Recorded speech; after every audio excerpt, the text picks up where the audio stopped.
बिस्मिल्लाहिर्रहमानिर्रहीम। अस्सलाम वालेकुम। आज की जो वीडियो है स्टूडेंट्स, जैसा कि आप लोग जानते होंगे कि एनईडी ने अपनी एडमिशन टेस्ट की पॉलिसी जो है वो अनाउंस कर दी है। तो मैंने सोचा कि कुछ वीडियोस जो है वो बनाकर उसके बारे में आपको मज़ीद डिटेल्स जो है वो बताई जाएं। तो इस वीडियो को एंड तक जो है वो देखिएगा, यकीनन ये वीडियो आपके बहुत काम आने वाली है। देखिए, फर्स्ट ऑफ ऑल बड़ा सिंपल से क्राइटेरियाज जो हैं वो समझ लीजिएगा।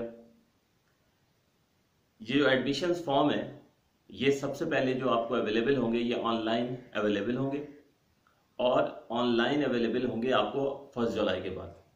1 जुलाई 2020 से आपको ऑनलाइन फॉर्म अवेलेबल होना शुरू हो जाएंगे। ये ऑनलाइन फॉर्म आपको जो है इस एड्रेस के ऊपर जो है वो मिलेंगे, www.ned.uit.edu.pk/admission। अगर आप ये लिंक जो है वो जाकर जो है अपने कंप्यूटर पे या सेल फोन पर खोलेंगे तो यहां से आपको जो है वो एडमिशन फॉर्म जो है वो मिल जाएगा। इसका मतलब ये हुआ, सबसे पहले आपको फिजिकली जाकर कोई एडमिशन फॉर्म बैंक की लाइन में लगकर आपको वहां से नहीं लेना। आप यहां पर जो है इस वेबसाइट पर जाकर एनईडी की एडमिशंस के इस लिंक पर जाकर आपने वहां से फॉर्म जो है वो हासिल कर लेना है। ये फॉर्म 1 जुलाई से, दोबारा सुन लीजिए, ये 1 जुलाई से जो है ये अवेलेबल होगा। टेस्ट की जो एक्सपेक्टेड डेट है वो तकरीबन यूनिवर्सिटी ये कह रही है कि फर्स्ट वीक ऑफ अगस्त में होगी।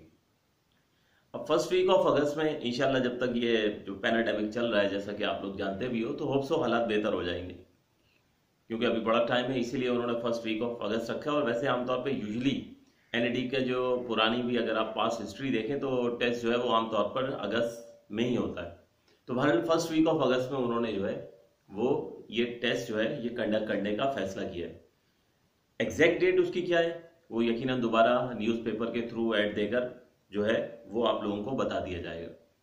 तो इसका मतलब ये हुआ कि एडमिशन फॉर्म मिलेंगे 1 जुलाई से और टेस्ट होगा अगस्त के फर्स्ट वीक में। अब कुछ बात हो जाए कि इसमें रिक्वायरमेंट्स क्या क्या होंगी, क्या क्या चीजें आपके पास होनी चाहिए। तो देखिए, आपके पास जो है एक तो फोटोग्राफ होना चाहिए 2x3 साइज का, ठीक है। उसको आप लोगों ने करना यह है कि एक तो जो आपने फोटो बनवाना है 2x3 के साइज का, वो आपने ब्लू बैकग्राउंड में बनवाना है, इस बात की केयर करनी है।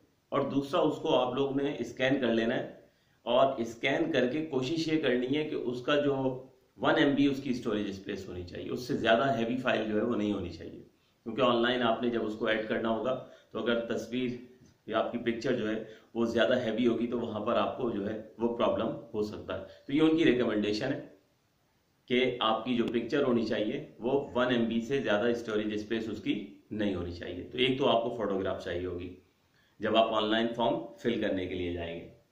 दूसरा, आप लोगों का अगर आप की एज 18+ हो चुकी है तो आपका अपना ID कार्ड जो है CNIC नादरा का जो है वो चाहिए होगा।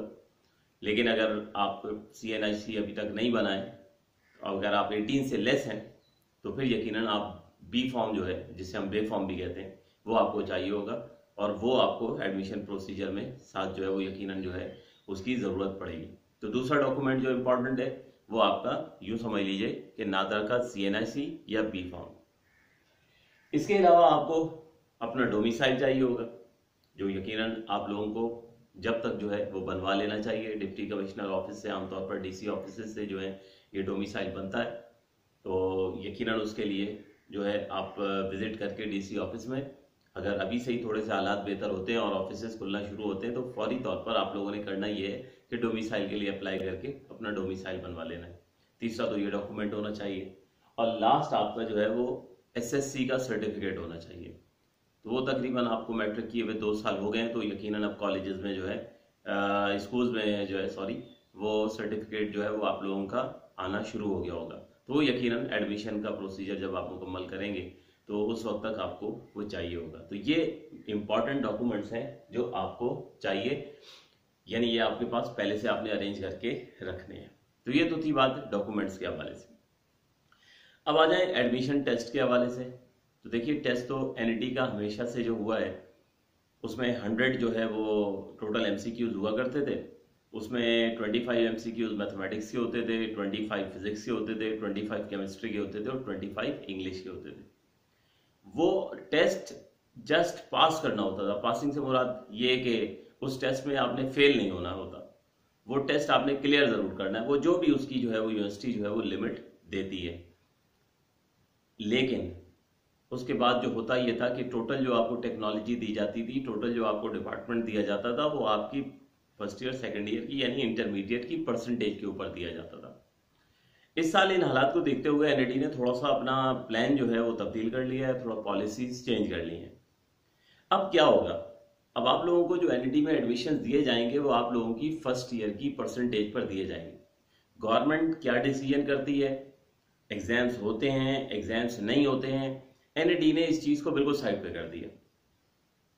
आपकी फर्स्ट ईयर की जो परसेंटेज है उसी की बेस पर आपके एनईटी में एडमिशन होने हैं। मिसाल के तौर पर आपकी फर्स्ट ईयर में 80% है, तो अब वो यूं समझ लीजिए कि उन्होंने ओवरऑल इंटरमीडिएट के ही 80 मान लिए, एक लिहाज से हम कह सकते हैं।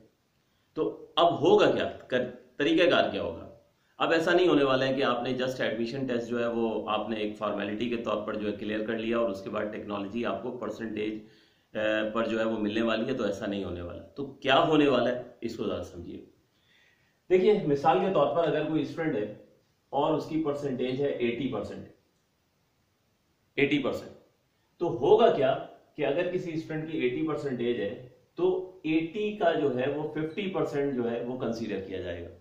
या आसान अल्फाज में कह लें कि अगर किसी 80% है तो उसे जस्ट 2 से डिवाइड कर दिया जाएगा, यानी परसेंटेज के मार्क्स हो गए उसके 40।